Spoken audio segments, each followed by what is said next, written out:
Okay, just got done putting my Napier bed tent on my 26 Silverado.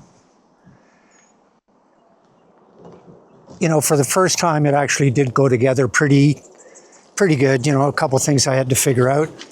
And then I bought the air mattress to go inside here. I did lay on it. It's okay. It's an air mattress, but it's comfortable enough.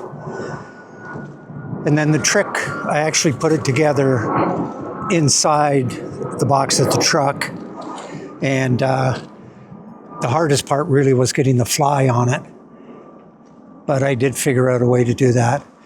And I do have a retractable tonneau cover here, so it does cut off some of my space. And that'll probably become a wink lake if I ever get rain. But the good news is this liner goes all the way around under the whole tent. It's one enclosed unit. So that's pretty good. So I've got the extension coming for it this week. And I'll be ready to go do some dry camping.